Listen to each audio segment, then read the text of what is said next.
ആകാശവാണി. നമസ്കാരം. ആകാശവാണി തിരുവനന്തപുരം പ്രാദേശിക വാർത്താ വിഭാഗം അവതരിപ്പിക്കുന്ന സ്പോട്ട് ലൈറ്റ് പരിപാടിയിലേക്ക് സ്വാഗതം.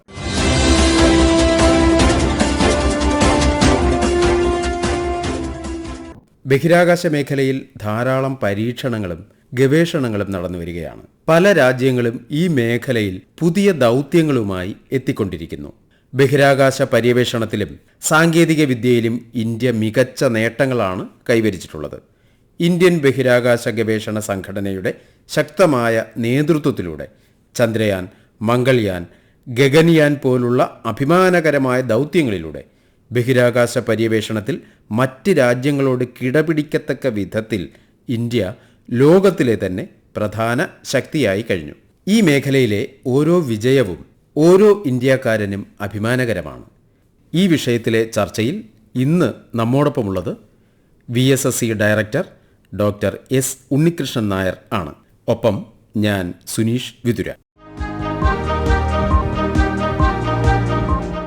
Doctor S. ഉണ്ണികൃഷ്ണൻ നായർ, താങ്കൾക്ക് സ്പോട്ട് ലൈറ്റ് പരിപാടിയിലേക്ക് ഹൃദ്യമായ സ്വാഗതം. ആദ്യമായി ചോദിക്കട്ടെ, നമ്മളെ അഭിമാനം കൊള്ളിച്ച ധാരാളം ബഹിരാകാശ ദൗത്യങ്ങൾ ISRO ചെയ്തിട്ടുണ്ട്.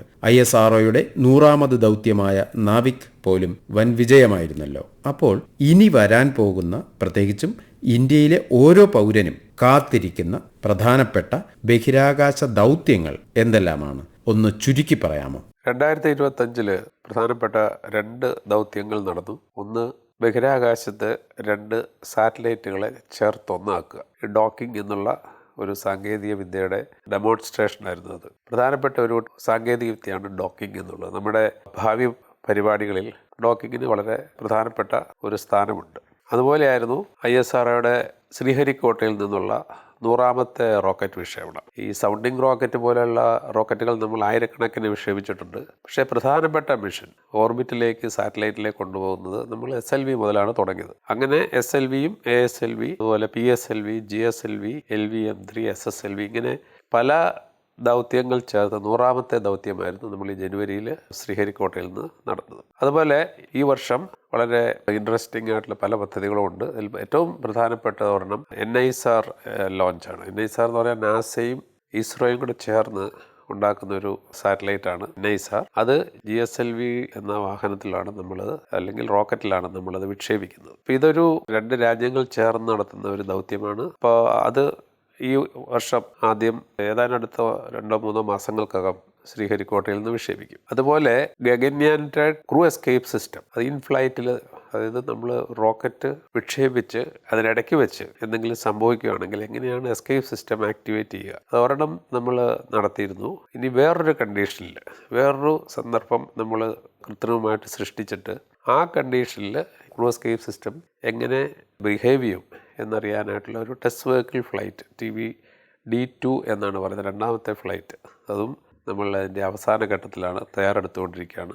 അതുപോലെ നമ്മൾ നോക്കിക്കൊണ്ടിരിക്കുന്ന ഒരു പ്രധാന ഒരു PSLVയുടെ മിഷനാണ്. PSLV ഇപ്പോൾ ഇൻഡസ്ട്രി കൺസോർഷ്യം വഴി, അതായത് ചില ഇൻഡസ്ട്രികൾ ചേർന്ന് PSLV നിർമ്മിച്ച് അതിൻ്റെ ആദ്യ വിക്ഷേപണം, അതാണ് PSLV N1 എന്ന് ചുരുക്കപ്പേരിൽ അറിയപ്പെടുന്ന, അതിൻ്റെ ലോഞ്ചും ഈ വർഷം തന്നെ നടക്കാൻ പോവുകയാണ്. പിന്നെയുള്ളത് നമ്മുടെ LVM-3ക്ക് എൻസിൽ വഴി ഒരു കൊമേഴ്സ്യൽ ലോഞ്ച് ഉണ്ട്, ഒരു അമേരിക്കൻ കമ്പനിയുടെ ഒരു സാറ്റലൈറ്റ്. അതും ഈ പറയുന്ന ഈ വർഷത്തിൻ്റെ ആദ്യ പകുതിയിൽ നടക്കും. മറ്റുള്ള പല ഗ്രഹങ്ങളിലും മനുഷ്യന്റെ വാസയോഗ്യതയെ സംബന്ധിച്ചും മറ്റ് ഉപയോഗപ്രദമായ കാര്യങ്ങളെക്കുറിച്ചും ഉള്ള ഗവേഷണങ്ങളാണല്ലോ എല്ലാ രാജ്യങ്ങളും ചെയ്യുന്നത്. അപ്പോൾ ഇന്ത്യയുടെ ബഹിരാകാശ ഗവേഷണ സ്ഥാപനം എന്ന നിലയിൽ ISROയ്ക്ക് ധാരാളം ദൗത്യങ്ങളുണ്ട്. മംഗൾയാൻ, ഗഗൻയാൻ, ഇനിയിപ്പോൾ ശുക്രയാൻ വരാനുണ്ട്, കൂടാതെ ആദിത്യ L2, അതുപോലെ സോളാർ മിഷൻ, ഇവയൊക്കെ കുറിച്ച് ഒന്ന് വിശദീകരിക്കാമോ? 2024 ISROയെ സംബന്ധിച്ചിടത്തോളം ഒരു സുവർണ വർഷമായിരുന്നു. നിരവധി പുതിയ പ്രോജക്റ്റുകൾക്ക് കേന്ദ്ര ഗവൺമെൻറ് അംഗീകാരം നൽകിയ ഒരു വർഷമാണ്.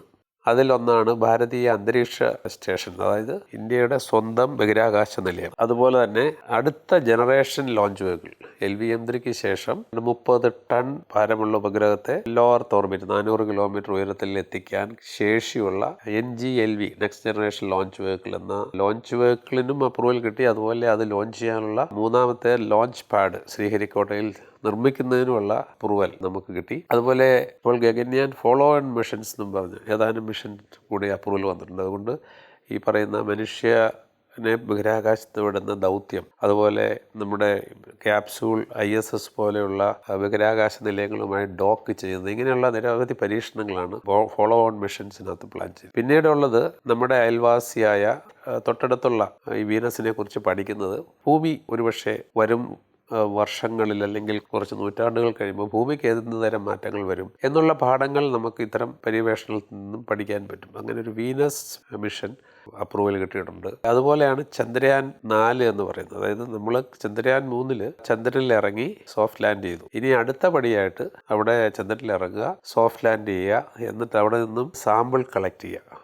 റോബോട്ടോ അതുപോലുള്ള ഓട്ടോമാറ്റിക് സിസ്റ്റം വെച്ച് സാമ്പിളുകൾ കളക്ട് ചെയ്ത് ആ സാമ്പിളുകൾ സീൽ ചെയ്ത് ചന്ദ്രൻ്റെ ആകർഷണ വലയത്തിൽ നിന്നും വിടുതൽ നേടി ഭൂമിയിൽ വന്ന് ഭൂമിയുടെ അന്തരീക്ഷത്തിൽ പുനഃപ്രവേശിച്ച് ലാൻഡ് ചെയ്ത് പാരച്യൂട്ട് ഉപയോഗിച്ച് സോഫ്റ്റായിട്ട് ലാൻഡ് ചെയ്ത് ആ സാമ്പിളുകൾ മനുഷ്യൻ പോകാതെ തന്നെ ചന്ദ്രനിലുള്ള സാമ്പിളുകൾ തിരിച്ചു കൊണ്ടുവരിക.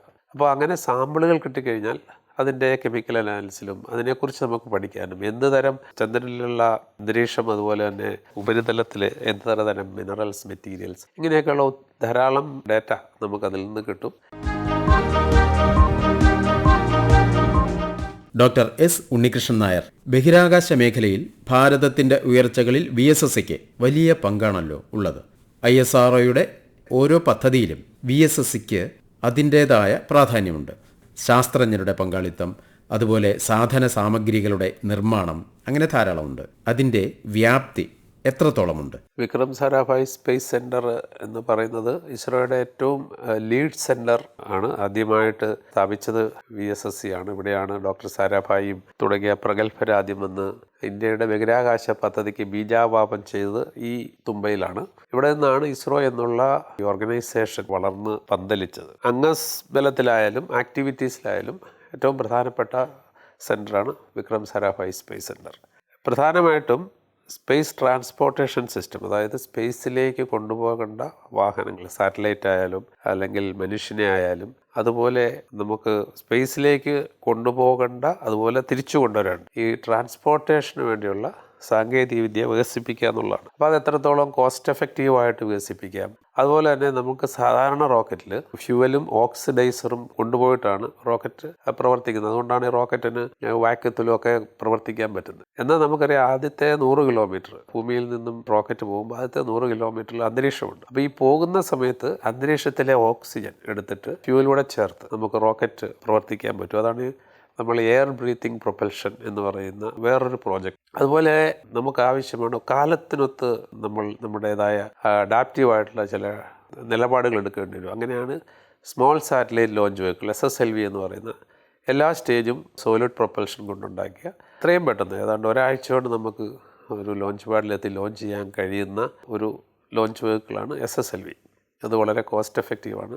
അതുപോലെയാണ് നമുക്ക് ഇനി കൂടുതൽ ഗ്രീനർ ആയിട്ടുള്ള കൂടുതൽ കപ്പാസിറ്റിയുള്ള ലോഞ്ച് വെഹിക്കിൾ വേണം. അതിനാണ് നെക്സ്റ്റ് ജനറേഷൻ ലോഞ്ച് വെഹിക്കിൾ എന്ന് പറയുന്നത്. ഇങ്ങനെ സ്പേസ് ട്രാൻസ്പോർട്ടേഷൻ, അതുപോലെ നിരവധി ടെക്നോളജി ഡെവലപ്മെൻറ്റ് പ്രപ്പോസലുകൾ ഇപ്പോൾ തന്നെ കഴിഞ്ഞ PSLVയിൽ നമ്മൾ നടത്തിയതാണ്. പയർ എങ്ങനെ ബഹിരാകാശത്ത് മുളപ്പിക്കാം, ഈ PSLVയുടെ പോയം എക്സ്പെരിമെൻ്റ് നടത്തി.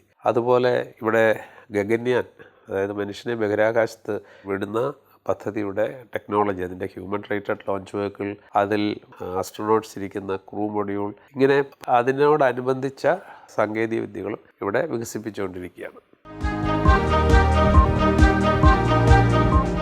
അതുപോലെ ബഹിരാകാശ മേഖല വളരെ ആകാംക്ഷയോടെയും അഭിമാനത്തോടെയുമാണല്ലോ നമ്മൾ ഓരോ ഭാരതീയനും നോക്കിക്കാണുന്നത്. വരുന്ന തലമുറയ്ക്ക് ഗവേഷണത്തിനും പര്യവേഷണത്തിനുമെല്ലാം ഒരുപാട് താല്പര്യമുണ്ടാകും.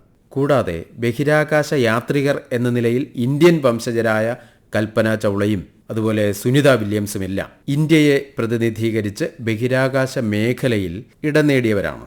നമ്മുടെയൊക്കെ അഭിമാന വ്യക്തിത്വങ്ങളാണല്ലോ അവരെല്ലാം തന്നെ. അപ്പോൾ ഈ മേഖലയിലേക്ക് വരാൻ താല്പര്യപ്പെടുന്ന പുതിയ തലമുറയോട് എന്താണ് താങ്കൾക്ക് പറയാനുള്ളത്?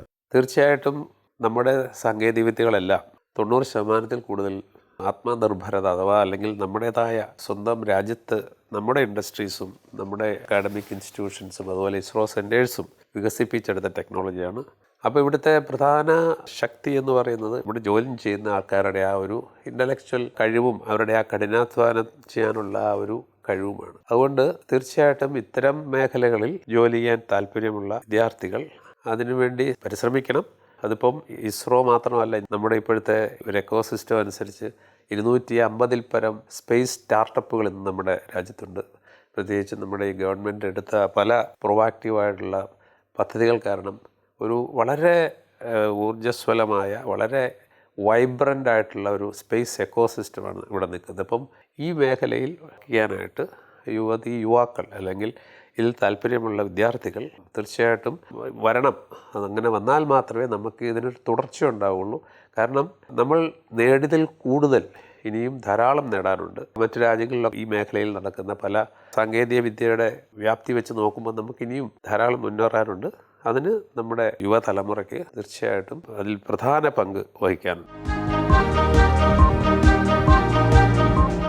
താങ്കളോട് ഇനി ചോദിക്കാനുള്ളത്, ബഹിരാകാശ മേഖലയിൽ ഇന്ത്യ മറ്റേതൊരു രാജ്യത്തെക്കാളും വളരെയധികം മുന്നേറ്റമാണല്ലോ കൈവരിച്ചിരിക്കുന്നത്.